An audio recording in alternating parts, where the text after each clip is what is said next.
Good morning, everyone. My name is Mighty Stream. I'm going to do your May the 25th just for today in a meditation. If you need to reach me, feel free to do so at recoveryofhope21@gmail.com.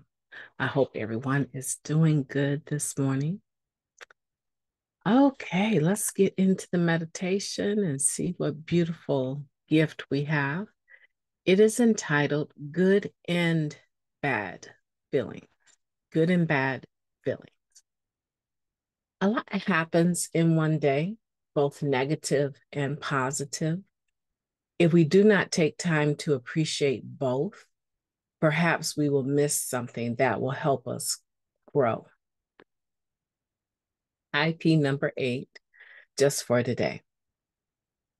Most of us seem to unconsciously judge what happens in our lives each day as good or bad, success or failure. We tend to feel happy about the good and angry, frustrated, or guilty about the bad. Good and bad feelings, though, often have little to do with what's truly good or bad for us. We may learn more from our failures than our successes, especially if failure has come from taking a risk. Attaching value judgments to our emotional reactions ties us to our old ways of thinking. We can change the way we think about the incidents of everyday life, viewing them as opportunities for growth, not as good or bad. We can search for lessons rather than assigning value. When we do this, we learn something from each day. Our daily 10th step is an excellent tool for evaluating the day's events and learning from both success and failure. Just for today, I am offered an opportunity to apply the principles of recovery so that I will learn and grow. When I learn from life's events, I succeed. Let's take a moment of silence, followed by the we version of the Serenity Prayer. Moment of silence now, please.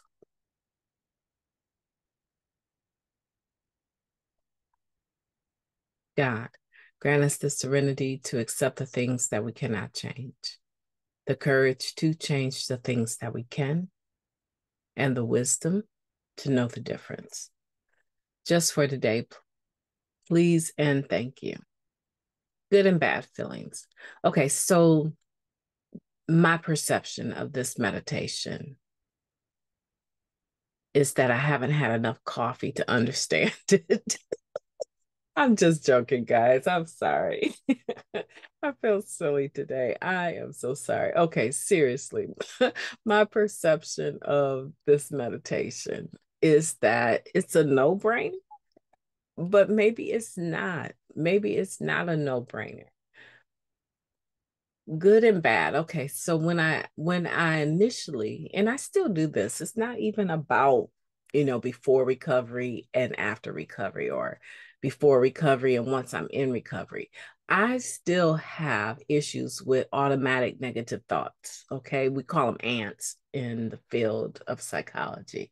I still have ants, and they seem to be busy and operative without my permission.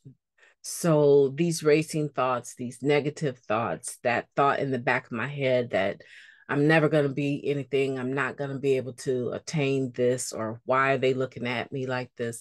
This is what I'm talking about. Automatic negative thoughts that do not stop you from functioning in the real world. They don't stop you. They're always there. Some people say it's like a devil on one shoulder and an angel on the other. But in reality, this is something that most people have to deal with and address and overcome. So these good and bad feelings play off of these ants, right? These automatic negative thoughts or automatic positive thoughts. So the feelings are bouncing back and forth between no, you won't. Yes, you will. No, you won't. Yes, you will. No, you can't. Yes, I can. Right. And I think the average human being would have to admit that that is something that they've encountered in life. The ones that are successful and go on to move and do other things and accomplish things and get their goals, their bucket list knocked down, whatever it is, right? In order to be able to do that, there has to be some level of awareness that the feelings that a person is having do not dictate or should not be able to dictate what I do or do not do. Because they're so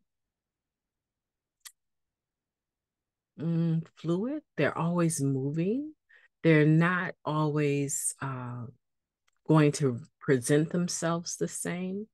And generally speaking, I have very little control over them. However, I have control over how I respond to them. So, this meditation is suggesting that you need both in order to really be able to learn and to grow and to accomplish anything. You have to have a grid that allows you to experience bad feelings so that when good feelings come, you know what that feels like and you can recognize this is where I want to be. What I'm saying is that the spiritual journey of an individual is supposed to experience both and should be able to interpret and understand that neither are going to last forever. So, somewhere in the middle of both, I need to function and show up an adult in the real world, regardless to how I feel.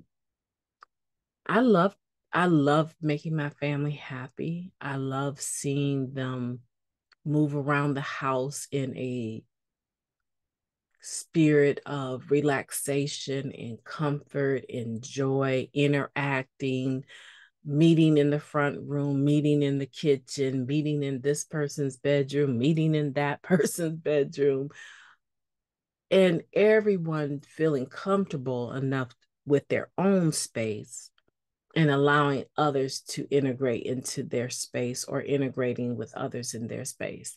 I love the feeling of family in my home. It's very sacred to me. So the conversations we have are generally speaking open conversation. It's open season. We don't wear our feelings on our sleeves that way. We're comfortable with each other. I love that. Now, there's some things I don't love, and cooking is one of those things that I don't love. And I think it's kind of common with people that have body dysmorphia or they might have an eating disorder or anxiety. I don't enjoy cooking. I don't enjoy cooking and have what I cooked not be ate when it's hot. Or someone just doesn't like something that they've liked for the last 3 years, and then today they wake up and one of the kids don't eat rice anymore, or right, because they're learning and developing and growing. So I don't like that inconsistency of trying to make the perfect meal. So I never feel like cooking. Can you relate? If you can relate, just somebody write in the comments, I can relate, right? And it doesn't have to be about cooking. It could be, anything, because we have a lot of things that are what we call gender roles. So maybe for some of the men listening, they might not enjoy being the, fix it person in the house, right? Something breaks, honey, can you come fix this? Right. So there's things that we do, but we don't want to. We don't feel like we want to. And we do them anyway because they're things that are considered responsibilities, like going to work, bringing in an income so the bills can be paid and we can have a home to live in and food to eat in the fridge, those types of things. That is the most simple example that I can give of showing that we have good and bad feelings. And regardless to what we're feeling, we go ahead and perform whatever needs to be done. So we're able to make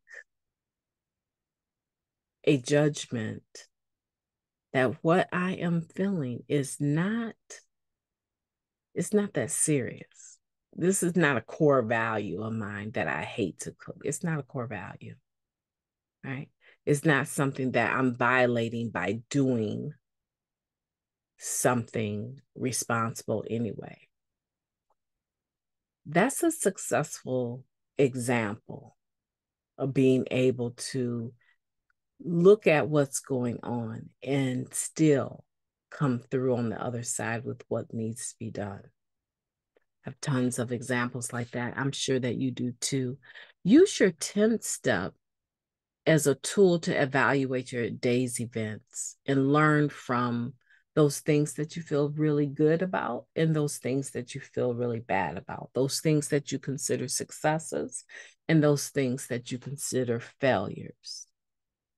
Take away the weight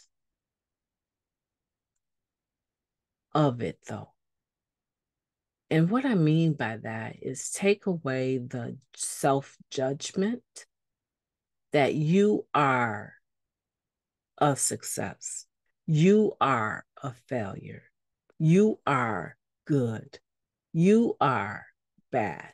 Take that judgment out of it and look at only the action, right? Your reaction, your the way you respond to things, and make a decision about whether or not you would want to continue to do that in your life, or if that's something you need to change. And then make space. Make space for yourself to be able to grow from your experiences. My name is Mighty Stream. I've enjoyed talking to you today. I hope that you will have a beautiful day on purpose. I intend to talk to you tomorrow.